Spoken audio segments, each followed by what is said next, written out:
Okay, I think we're going to go ahead and kick things off, Jessica and Steve. I know we've got a virtual full house, and we want to make sure that we use people's times wisely here.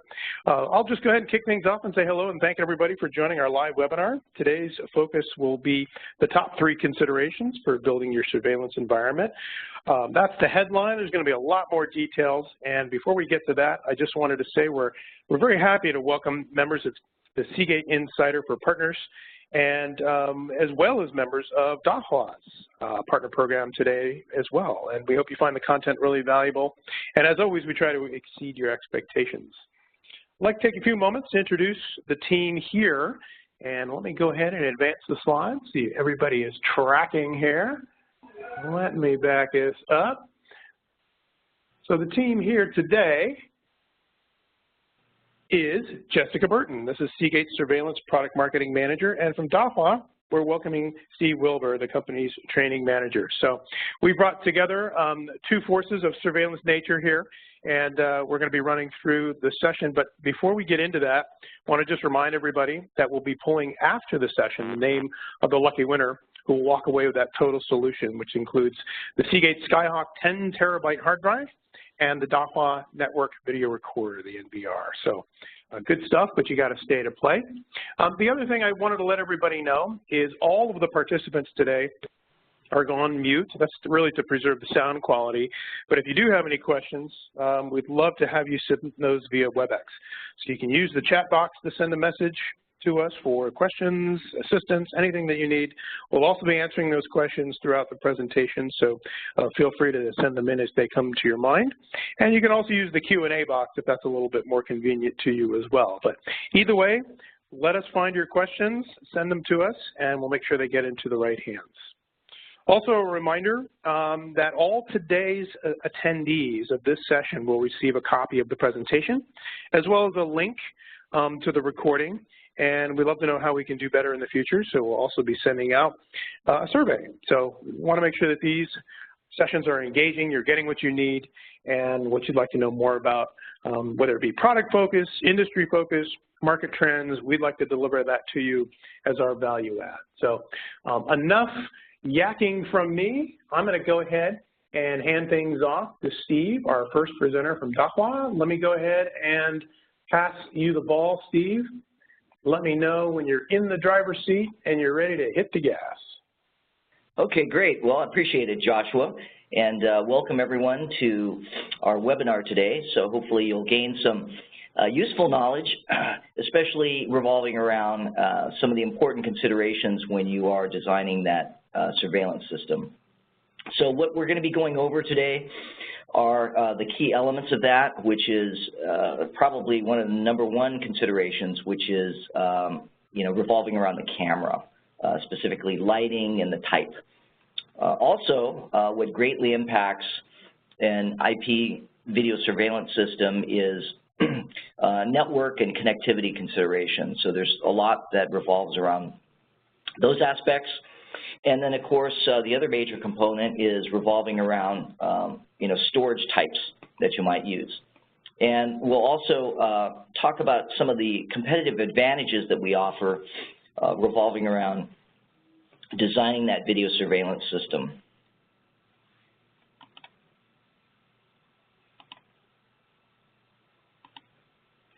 So, apologies for that. This jumped a little bit here. Let me, okay, sorry about that. So, this probably goes without saying, but it's also worth a mention, is that, when you're designing a video surveillance system for your customer, there's a lot of things that you need to know about the system requirements. You really need to pepper the customer and make sure that you understand what their needs are, what issues they may be encountering. You just shouldn't get information like, oh, I need a 10 camera system with a recorder that'll record for 10 days. That's not really good enough. There's a lot of ramifications if this is going to be a surveillance system for, say, a convenience store. That's going to be different from something that's going to be a much larger retail outlet. Perhaps it's even a mobile recording solution. Maybe it's going to be a manned surveillance solution, which might involve PTZs. So the important thing is to ask all those questions ahead of time, because you don't want to end up in the situation where you're installing a camera that's really unsuitable for the task. So obviously there's so many different types of cameras in different types of enclosures with and without lighting built in. You really need to ask all those hard questions very early on. So for the purposes of this discussion, we're just going to assume that you really know how many cameras you're going to need and the relative placement.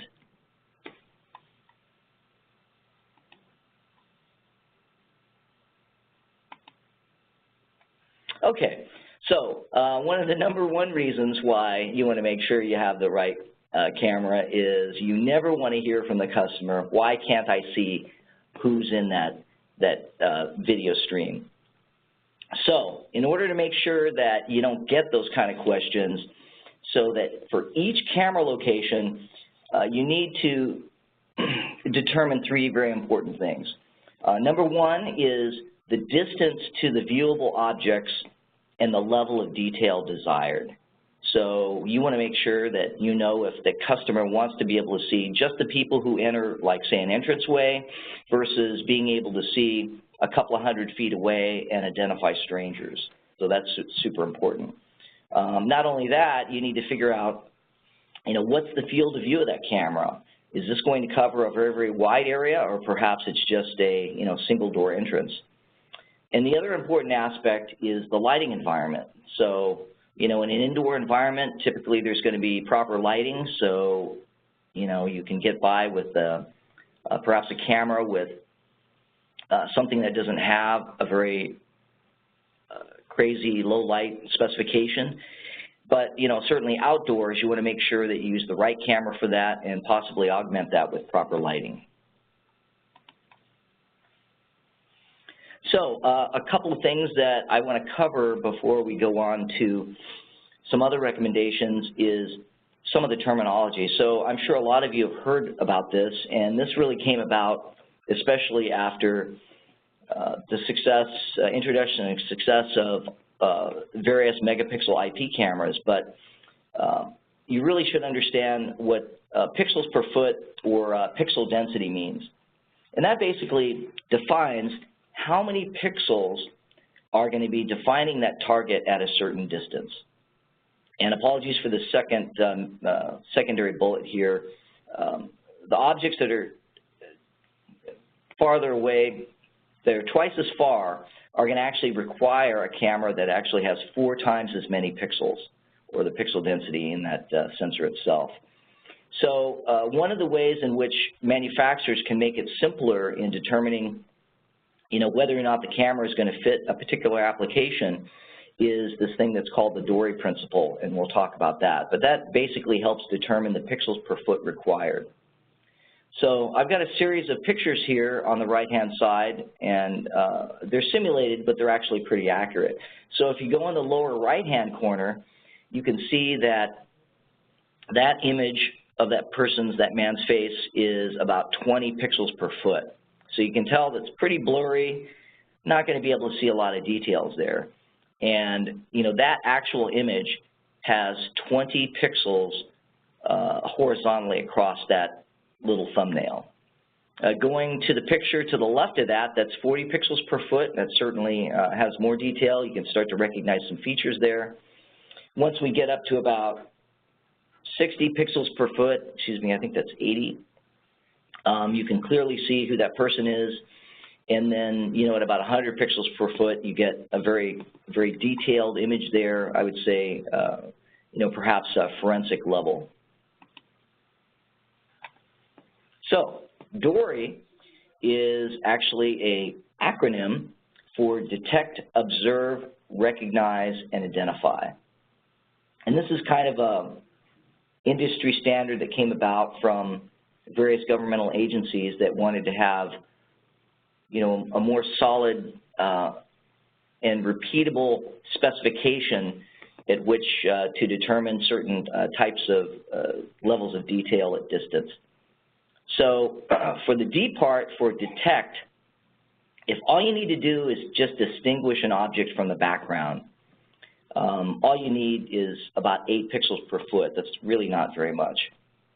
If you want to observe, in other words, activity or orientation, whether or not something is horizontal or vertical, you need about 19 pixels per foot.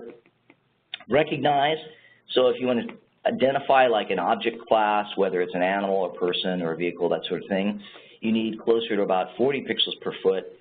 And then to identify a stranger, say someone that is not an employee, you're going to need close to about 80 pixels per foot in order to do that. So the type of questions you ask your customer will help determine what level of pixels per foot that you're going to require. So here's some actual images our engineers back in China took to give you kind of a real-world idea of what's going on. And the subjects in this image are about 26 feet away from this camera. And with this particular specification of this camera, we're getting about 76 pixels per foot. So if we actually did zoom in on this image, you'd see details of each one of those two gals there and can identify them.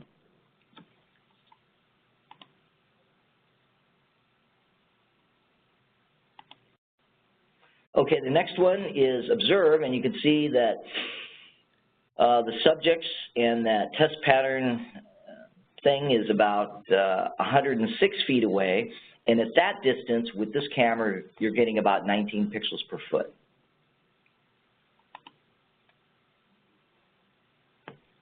So once you,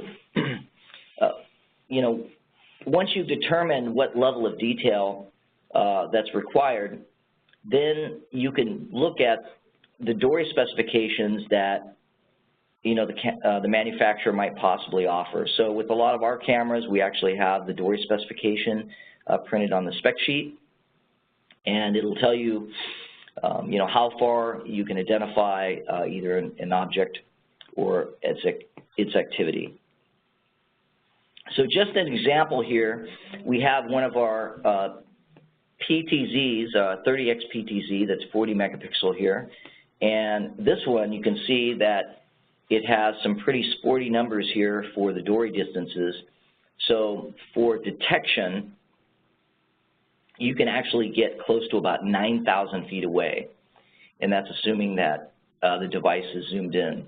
To observe, you can do about 3,500 feet with it, and if you want to recognize an object class, you can do that at about 1,700 feet, close to 1,800, and to identify strangers, you can do that as far as about close to 900 feet away. So we talked a little bit about the field of view, and the field of view will dictate the specifications and the type of lens for your camera. So all in all things being equal, the wider the angle lens that you want, the higher the megapixels for the camera that you're going to need. So this just kind of gives you a kind of a baseline to work from. So this particular chart is assuming that you're looking at objects at a distance of about 27 feet away, and we'll show you what the differences is when you utilize different resolution of the camera. So to give an example, at 27 feet away, if you were using a 1.3 megapixel camera, you would only get about 29 degrees field of view. But once you jump up to a 2 megapixel sensor, that increases to about 43 degrees. So you have a much wider field of view. And as you go up the scale, like say up to a 5 megapixel camera, that actually increases to about 55 degrees. So all things being equal, for that target baseline of 90 pixels per foot, you can certainly get a much wider angle view as you increase the resolution of your camera. Now, as mentioned, where this camera is going to be placed, whether it's indoors and outdoors, and the lighting environment it's going to be put in is certainly really important. Now, it's pretty obvious that in indoor situations, you probably will have decent lighting such that you won't need, a really expensive camera to give you a great picture. But also, where it's placed in the indoor environment. So a real common requirement is that if you put a camera where it's, say, in a lobby, either of a bank or a retail location, typically that camera is going to have to resolve images from both indoor lighting and also what you're looking at through, outdoor windows where perhaps the lighting is really bright. So at noontime when, the sunlight is the brightest, you're going to have a huge amount of contrast ratio differential between the lighting outside and what you have on the inside. And that lighting differential typically exceeds that of a regular CCTV camera. So in order to compensate for those really wide contrast ratios, we can then specify a camera that has something called, wide dynamic range. And of course, there's different flavors of that. There's some very simple filtration-based ones, such as digital wide dynamic range, and then true wide dynamic range will give you much better performance under those really demanding situations.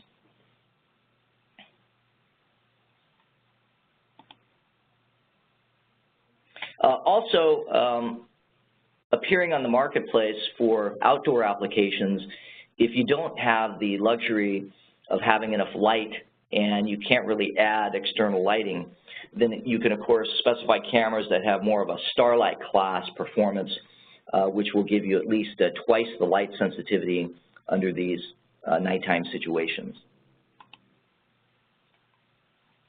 So now that we've talked about detail at distance, the field of view, and lighting requirements, you probably shouldn't be surprised that they all have something in common, and that's because they all greatly affect the hard drive capacity requirements. Not only that, it also affects the network bandwidth. So, the further away that you need to see, that means the more megapixels that you're going to require the camera, all things being equal, and that's going to generate higher bandwidth, and you're going to need more hard drive capacity. Likewise, wider field of views, that also increases the megapixels that you'll need and also increases how much hard drive space.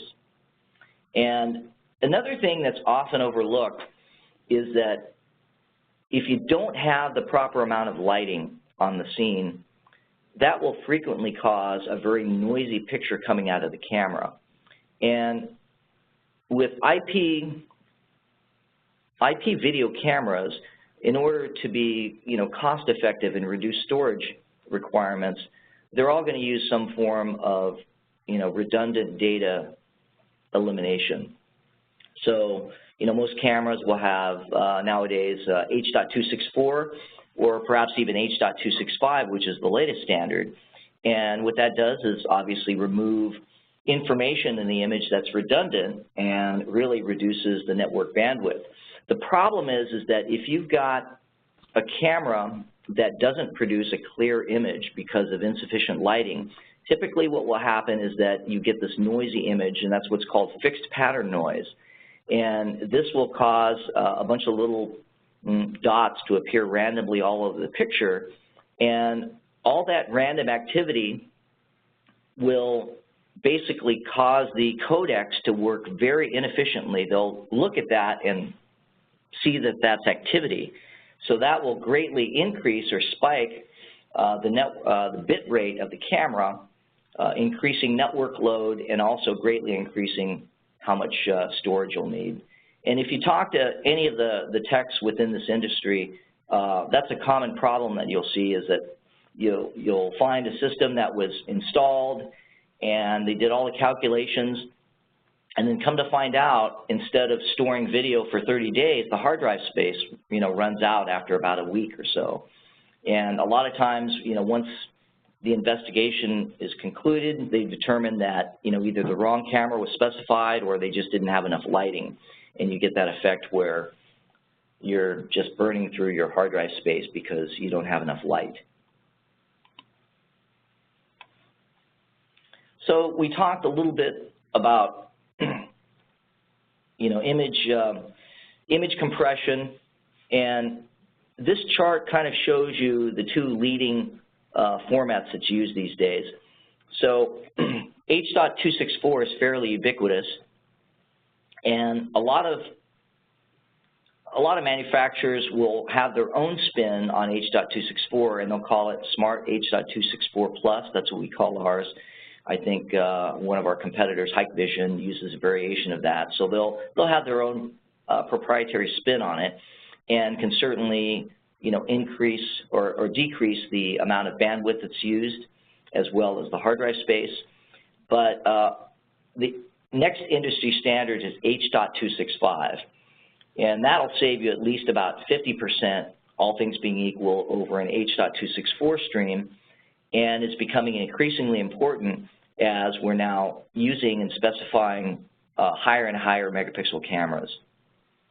Also, what you're seeing in the industry is a trend towards adoption of some smart H.265 algorithms, and then that can also significantly reduce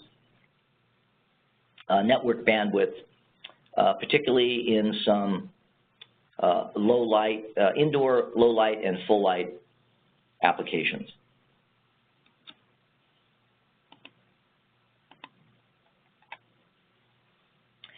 Now, getting to network and connectivity, for most smaller systems, you won't necessarily need to concern yourself with this, but there are different network topologies that can be used that will, you know, be much more efficient, particularly if you've got a large system, large meaning you've got perhaps, you know, hundreds of cameras, and more significantly, maybe dozens or hundreds of simultaneous users. And understanding that, you can select the correct network topology to help reduce your network load. So normally when, you know, you see smaller systems being put on a network, typically they're all going to be what's called unicast. And when you have a remote viewer that's getting onto that network and then viewing one or more cameras, that connection to that recipient is one-to-one. So that means if you've got multiple viewers logging into the system and watching the same cameras, that actually opens up additional redundant data streams, which is, you know, pretty inefficient. It's not too bad if there's just, you know, one or two people watching the same camera assets. But it does become very inefficient once you move to situations where you've got dozens of users or more. So in that case, you can specify a multicast network, which does require, you know, special network switches, and, you know, the whole network system has to be designed to accommodate multicast topology. But what that does is, if you've got one viewer who opens up a connection to a camera, any additional viewers actually kind of piggyback onto that same stream, and it doesn't increase the network load. Now, another way in which you can reduce network bandwidth is to forego the use of IP cameras completely. You know, especially with these new analog HD formats that are out there. Of course, Dahua pioneered analog HD with our HD CVI technology, but there's also some other competing analog HD technologies called AHD and TVI, and they'll provide you nowadays all the way up to 4K connectivity on a regular coax cable. So the connection between your camera and the recorder is actually going to be completely analog and wouldn't affect the network.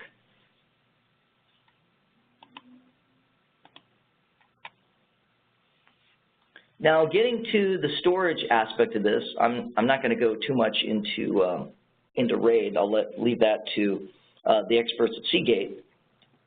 But talking about the applications themselves, in general, if you've got a mission-critical application where the system has to always be up, or you've got applications where you need very long-duration recording, those tend to favor fault-tolerant recording systems. So the main driver as to whether or not the customer needs it is whether or not they can accept if the recordings are lost, if a single hard drive goes bad. And, you know, we've probably all experienced, you know, hard drives are mechanical devices, and they have a certain lifetime, and eventually, you know, they won't perform. You know, you'll get failures. So in those kind of situations, you know, RAID is a good possible solution, and of course there's a whole different types of RAID that are out there. But basically, RAID 1 or greater will provide fault tolerance where you can sustain one or more hard drive failures without losing any data. So if you want to have that, that does require additional hard drives to accommodate those scenarios. So just as a note, you know, we at Dahua have a lot of different SKUs for both what we call DVRs, which are the analog recording solutions, and then also the IP NVRs. And those with 4 drive bays or higher typically offer some sort of RAID options in there. So the moment you utilize RAID 1 or higher, that means you need more hard drives, more physical hard drives to have the same amount of space. So now we'll move on to some of the competitive advantages. And a lot of our cameras, especially the IP cameras, have something that's called the Intelligent Video System. And what that stands for is really video analytics that are built into the camera. So if you have a Dahua IVS camera with a compatible recording device, then you can do some machine vision-like things such as detecting certain types of activity. You can do tripwire detection. You can do face detection and any number of other things. And that will help augment the video surveillance system, particularly the operator, by helping to detect certain types of activities. Now, as mentioned,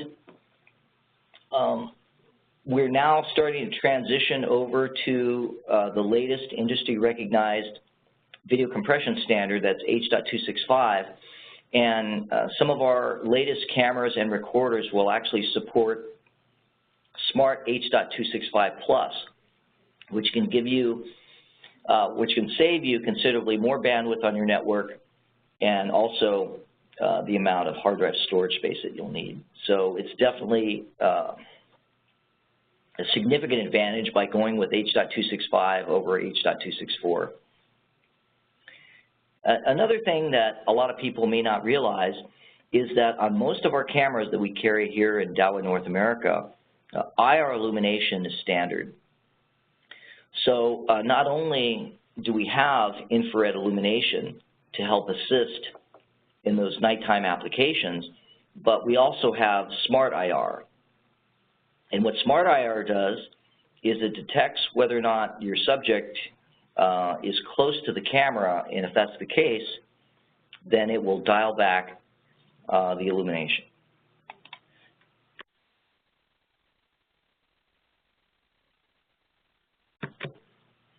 Now, another trend that you're probably seeing in the industry is the appearance of multi-sensor panoramic cameras. So several manufacturers now have cameras that will actually embed individual sensors such that they will produce a very, very wide-angle view. So internally, what our multi-sensor cameras do will actually stitch together the image to give you a seamless, wide-angle view up to 180 degrees horizontal. And we also have a specialty camera that has actually 8 sensors, giving you a full 360-degree view and a mechanical PTZ in the center, giving you the ultimate in situational awareness. So one of the advantages that we have is that As mentioned, we do stitch together the output of those multiple sensors, and we can do that all at a pretty astounding rate of 20 frames per second. And unlike a lot of our competitors, we actually utilize somewhat modest megapixel individual sensors, because by using the 2 megapixel starlight sensors, that will give you a very exceptional picture outdoors, particularly in low light situations. Some of the other advantages of having a completely stitched together stream is that despite the fact that there are 4 sensors in there, the single stream only consumes a single license on a VMS. So if you're using something like, say, Milestone or ONSSI, any one of those software-based VMSs, typically, you know, what you're charged for the VMS is based on how many cameras you hook up to it or how many licenses. So we give a distinct advantage by only consuming 1 license. Another thing that most people don't know is that we do have a series of PTZs, mechanical PTZs, that actually have some pretty special features involving the integrated IR. So number one, it's unusual to find PTZs in the industry that have integrated IR. But we actually go one step further, because these 4 series of PTZs have a feature that's called zoom priority. And really, in a nutshell, what happens is that we have different infrared illuminators optimized for either a close-up view or a more zoomed-in view. So as the camera, as the optics zooms in to a higher level, then the different IR illuminators will turn on and turn off. And the net result is that you get much more even coverage regardless of where the optical zoom is at. And this next picture here will give you a kind of an idea of what's going on. So this is actually one of the PTZs that we just mentioned. It's the SD49 series. And I used a special camera that is IR sensitive, and you can see in the wide angle view that the 2 outer pairs of IR illuminators are on. At mid-focal length, all of them are on, and then fully zoomed in, we just have the 2 center ones. So this is definitely a distinct advantage because this is one of the rare PTZs that have an IR solution that it can actually work off of PoE power. So you can have a single network connection from your PoE switch to this camera and provide, exceptional nighttime distances, because we very efficiently, output light just where it's needed, when it's needed.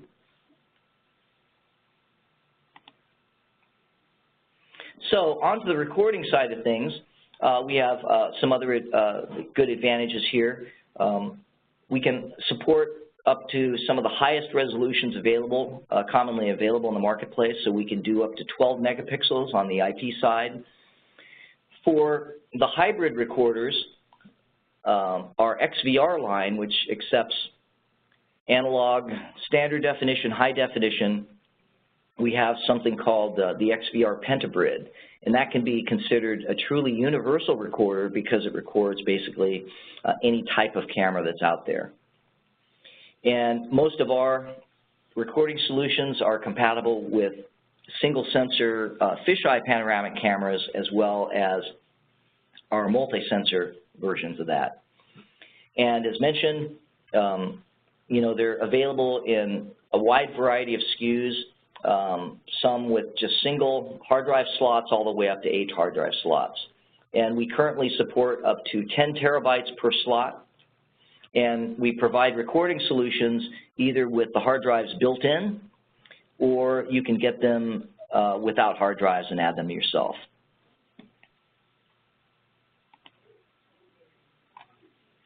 On the NVR side of things, for those recorders that have less than 24 ports, we generally have individual PoE ports, one for each camera. And that makes installation much simpler because you have kind of an end-to-end run to each one of your 24 cameras. and that single connection will provide your data connectivity as well as power. Another side benefit is that by having this kind of home run connection between your IP camera and the recorder, we provide some degree of isolation between the outside network. So you can think of it as having kind of a firewall in between the camera and the actual network connection of the DVR. And with our system, we actually can auto-detect our cameras, whether they're HD CBI, the analog style, or IP style, so that makes it for a plug-and-play and much simpler installation. Now, to help you determine the proper system to get, as well as how to determine the right hard drive size, we have a number of software tools that are available. So we have something that's called Disk Manager, which can help you manage the hard disk drive sizes and also the size of any SD cards that you might add to it. We also have a disk calculator, so that'll help you determine how much hard drive size you'll need, and you can get those tools from that URL that's listed here.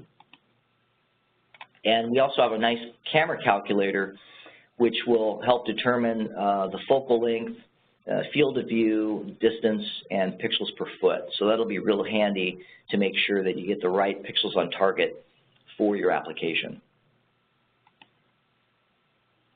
So that ends my portion of this seminar. So I think what we'll do is we'll wait to do some Q&A at the very end, but at this time I'd like to pass this over to Jessica, who will tell you more about their wonderful Skyhawk hard drives. Thank you, Steve. Thanks, Steve. So this is Joshua, folks. I just want to jump in. And Steve, while we're switching over to Jessica, we've sent a number of questions to you. So just take a look at your chat. And at the end of Jessica's session, we can serve those up and kind of address them at the end. But I just wanted to make sure you knew we had forwarded those to you. And you've got quite a number of folks asking some really great questions. So take a look at those. And Jessica, I will get out of your way. Okay. Great. Right. Thank you, Jason, and thank you, Steve. I will dive into the storage component of this presentation and walk you through what that looks like as far as the customer challenges and opportunities, along with the big question of how do you determine your storage need right now and into the future. And then obviously towards the end, I'll talk about Skyhawk and where it fits best in your surveillance environment. So let's dive in. Let's play out a scenario where you're putting together a surveillance environment, and consider that you have 16 high-definition cameras, and they're running 24/7, requiring 30 days of retention. So what does that look from a storage perspective? That basically equates, once you calculate it out, that equates to around 305 gigabytes recorded per day. And ultimately, when you account for 30 days of retention, it's a little bit over 9 terabytes. So that can add up pretty quickly. And not to mention, if you're switching over from high def to 4K, that can almost double the amount of storage that you need. And this is really a simplified version of calculating out the storage needs. And things that you need to factor in, obviously it becomes more complex, is the camera resolution, retention periods, understanding what you need now and forecasting into the future. Understanding the FPS and codecs also make a significant difference. And as I mentioned before, future-proofing for any projects that might be happening in the future. So with that, there's also a consideration. So if you are considering moving from high definition to 4K, that there's a significant increase in pixels, as Steve was mentioning. In fact, that can be up to 400%. And then if you're switching from H.264 to H.265, it'll be around 30 to 50% compression. So it does save you some storage capacity, but at the end of the day, you're ultimately going to be having a pretty significant increase in your storage demand. So these are big considerations that whenever you're making decisions related to your surveillance environment that you really need to consider. So as I mentioned before, we did a simplified version of the, oops, I haven't been forwarding the slide. Sorry about that, apologies. So moving on to this slide here, as I mentioned before, it can become rather complex because there's so many different factors to consider when you're putting together your surveillance environment. Everything from what type of streaming you're going to have. Is it H.264, 265, MJPEG, or also considering the quality of video, low, medium, high, what does the customer need? Obviously, everybody would probably like to have high, but at the end of the day, what are some of the trade-offs that they're willing to make? Because obviously, as you increase some of those, you're going to need more and more storage. And then, obviously, frame size, frame rate, number of camera channels, your RAID configuration. If you want to make sure that your data or your footage is always available, even if one disk does happen to fail, you want to always have it. You can go all the way up to RAID 10, but and you'll always have your data at that point. But that's one consideration where you're going to have to double your storage. So really understanding how mission critical the data is and how available it needs to be is going to definitely impact what the resulting storage needs are going to be. And then, of course, as I mentioned before, your daily recording hours, typically it's 24/7. And then number of days, is it 5 days out of the week, just business days, or is it 7 days? Really understanding what the customer's needs are can greatly impact what that ultimate number is going to come down to. So I keep that in mind. This is the Dahua storage configurator, or rather calculator. So take a look at that if you do have some questions. Okay, so looking at your storage environments, you typically have an MVR system locally. And then layered on top of that is your VMS and your video analysis. Where Skyhawk really fits well is going to be in those MVR systems. They're optimized for MVR type of environments and DVR type of environments. It's going to ultimately provide the best performance. Now, if you're going to be centralizing that video storage, potentially through a virtualized environment on either storage racks or a server, you have a choice of, from Seagate, either an SSD type of performance drive or also our enterprise capacity drives. And then further into the understanding your environment is if you're going to be archiving this for a lengthy period of time, like a lot of government type of customers do, then you may want to consider our archive hard drive that's optimized to retain for several years. Hey, Jessica, this is Joshua. I'm just jumping in real quick to say we're getting a little bit of popping on your microphone, so if you want to pull that back just a tad. Volume is great, but we just wanted to see if we could reduce that. Great. Thank you. Okay. Thank you, Josh. Is this better? Yep, sounds good.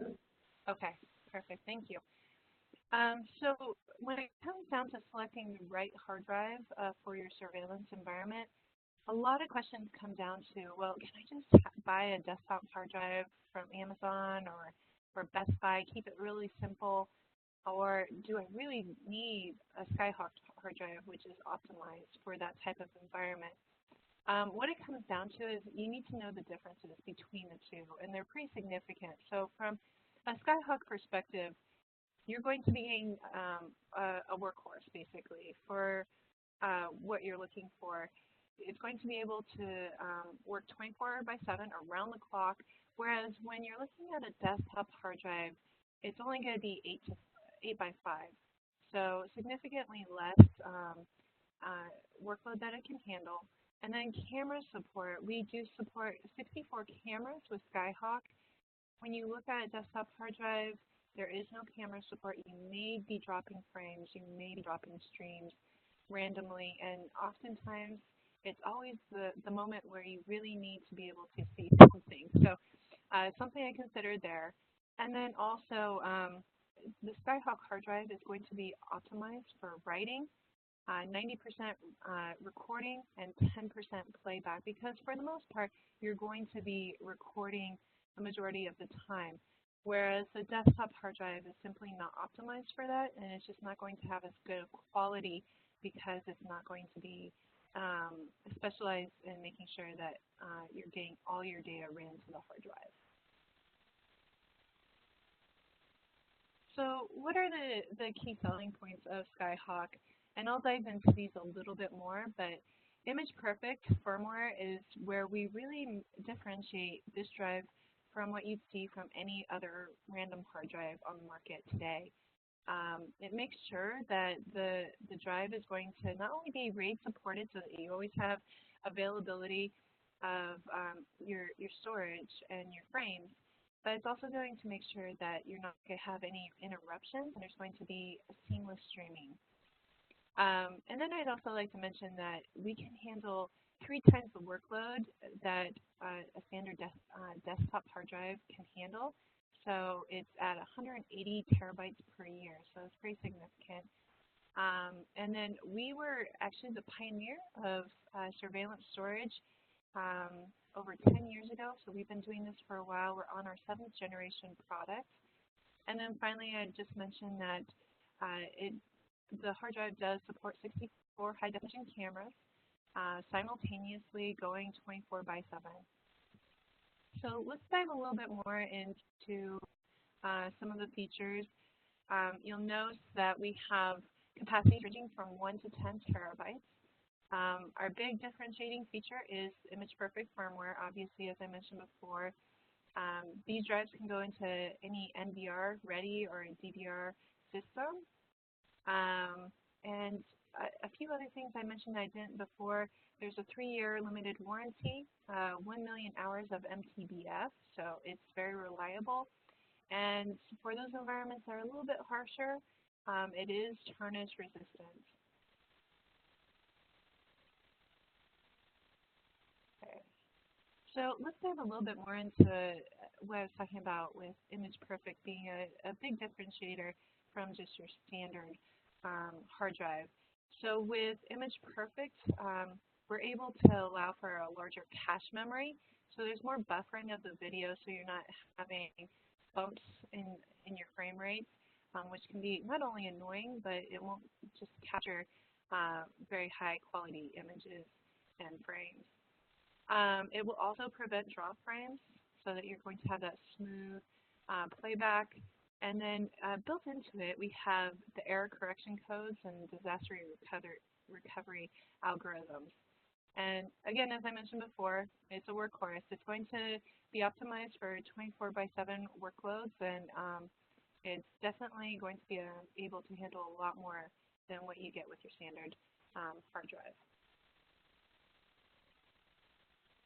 Under the hood, I wanted to point out a few things just to make you aware of. So with the Image Perfect, it's going to be sequencing all that data to the cache before it's going to be written to the actual drive itself.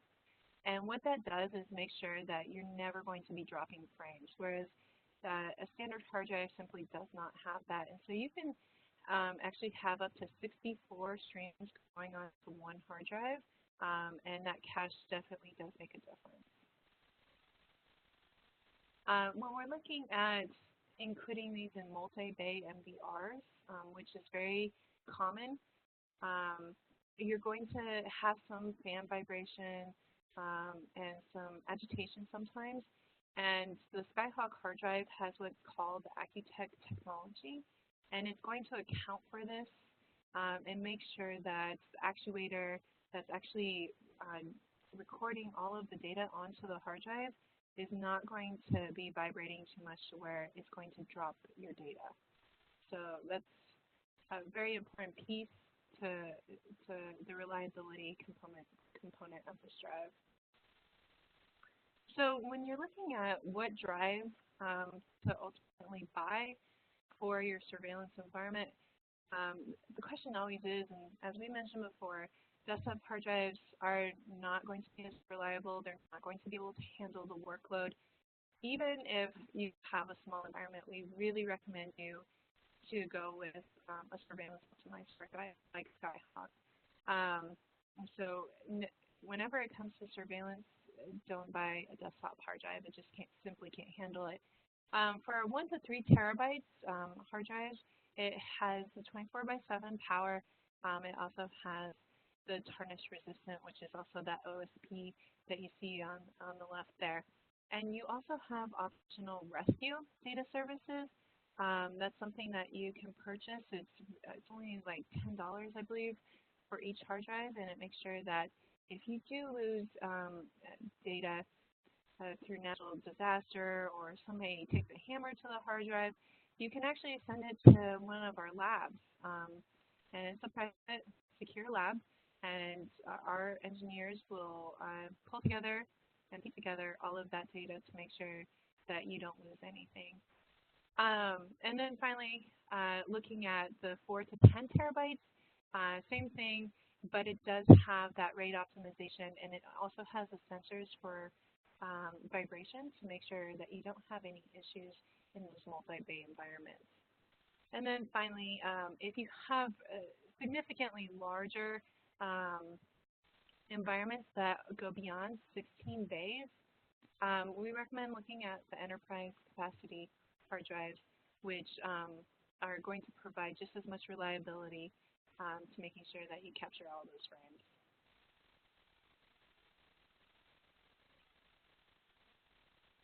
And with that, I'm going to pass it back to Joshua to cover the last piece of the Q&A and what the partner programs have to offer. Thanks, Jessica. We're moving things behind the scenes here to make that happen. Great information. I'll also tell you, Jessica, same thing I told Steve. We've got quite a few questions behind the scenes, so go ahead and take a look at those. And what I wanted to do really quick is shift to talk a little bit about Seagate Insider. Here again, you know, these sessions that we throw, whether they're surveillance focused or, you know, other specific products, we offer these as a service really to people who are members of our partner program. Membership in the program is free, and it gives you access to the latest tools, sales aids, support materials. If you're not a member and receive today's invitation from a colleague, we encourage you to take a few minutes and sign up after this webinar. We've spent a lot of time in this ecosystem kind of looking at what are the needs of the surveillance installer, reseller, specialist. And so what you will find is not only the resources in here, but from a business standpoint, we're going to reward the business points for purchases. So we're going to make it worth your while, as well as enabling you to sell up, cross-sell, and grow your business as well. The business owners who are on the line here could certainly join. They become authorized users in the program, and we do have a catalog attached to our program as well. So in terms of redeeming those points, we have all sorts of goodies from golf and outdoor, sporting goods, so on and so forth. The catalog changes quite a bit. But what I wanted to really focus is that we do have different tiers of membership.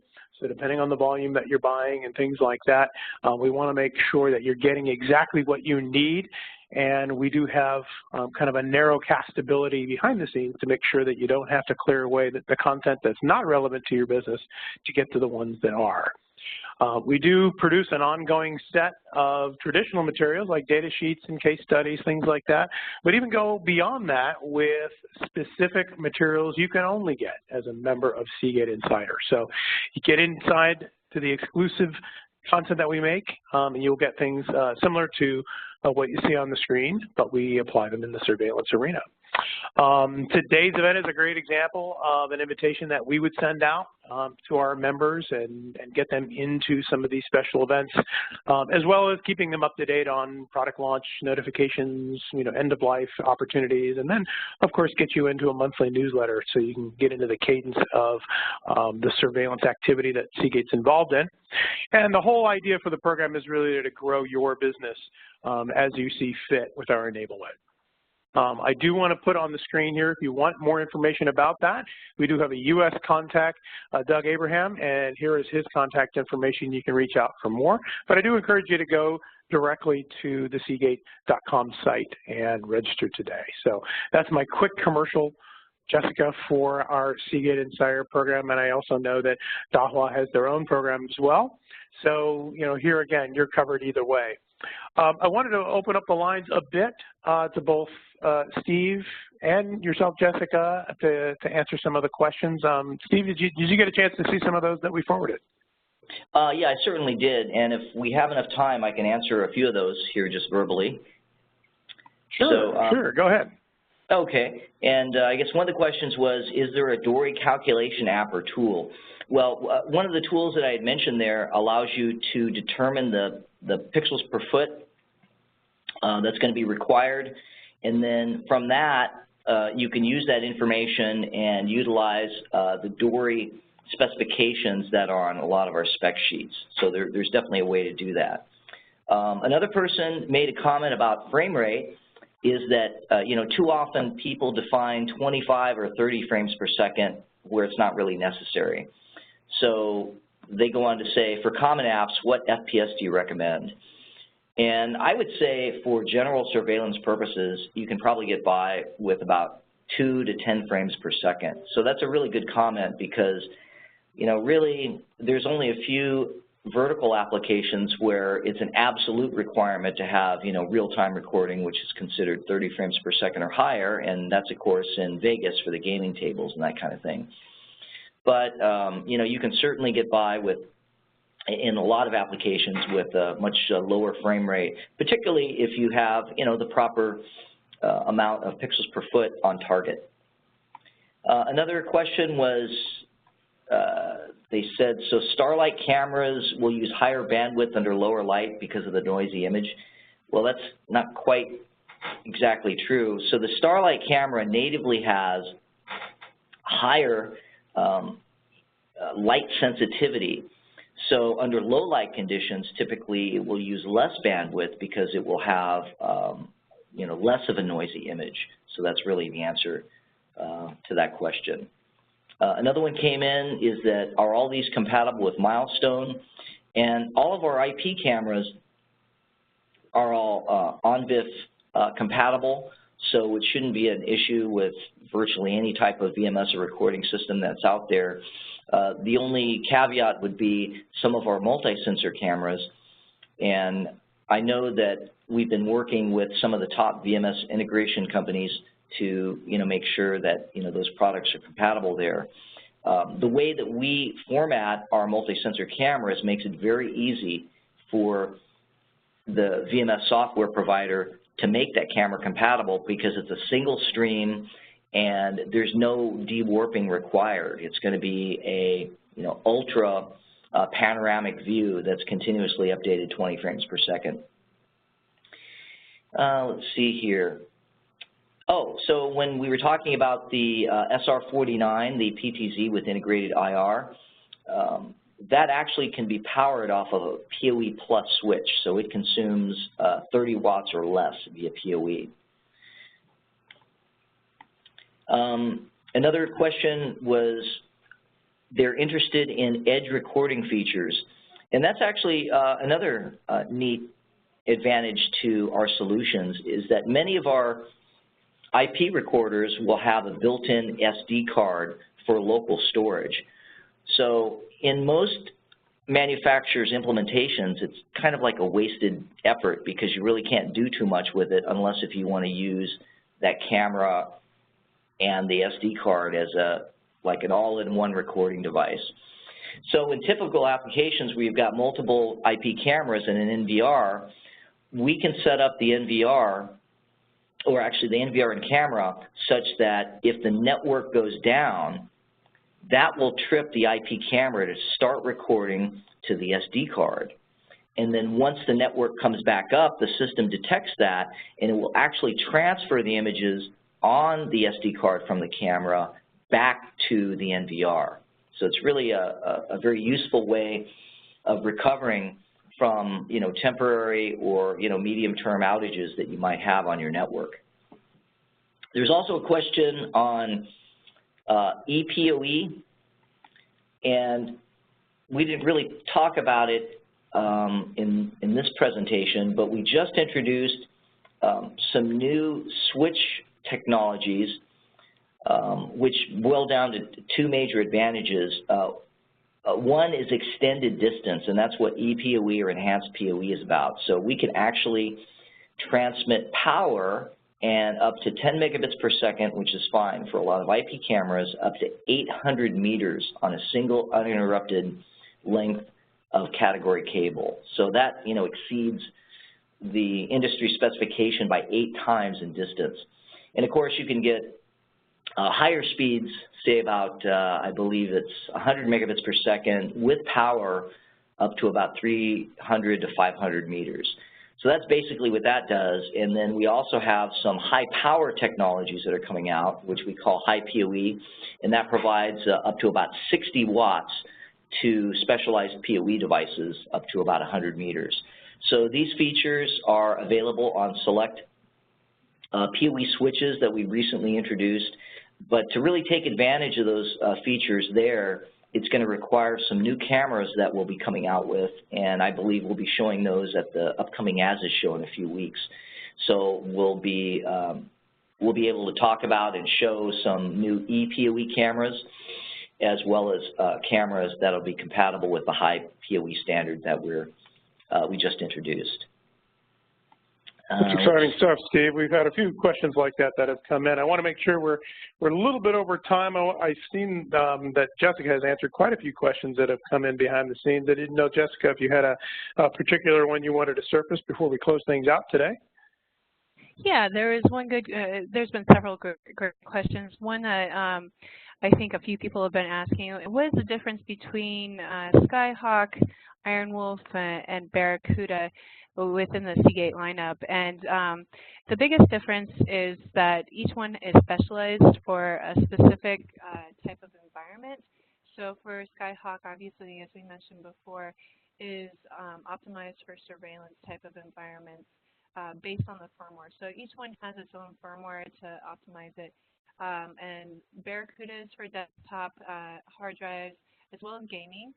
And for creative types of environments. And then finally, Iron Wolf is more for your NAS environments and also creative environments as well. So those are just a few things to keep in mind when you're looking at hard drives. Depending on what you're going to be using it for, we got you covered. Back to you, Joshua. Awesome. Great. Well, I want to thank both Steve and Jessica. I want to thank you guys for hanging out with us today, talking about surveillance.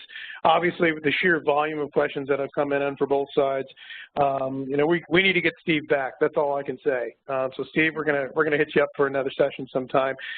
My name is Joshua Walty, and I've been with Seagate for a number of years and been helping be a partner evangelist, and that's really where you guys come into play. So we love to throw these sessions for you. Please give us your honest feedback on what we can offer down the line for you. Any type of business enablement, we want to make sure that we are here and we are a business partner for you. So once again, from Seagate, we want to thank everybody for attending. We want to thank our friends at Dahua. And Jessica, Steve, any final words before we let these people go onto their day? No, I'm good on my end. Thanks. No, good on my end. Again, thank you, everybody, for joining us today. All right. Thanks, everybody, and we'll catch you during the next session. Take care. Bye-bye.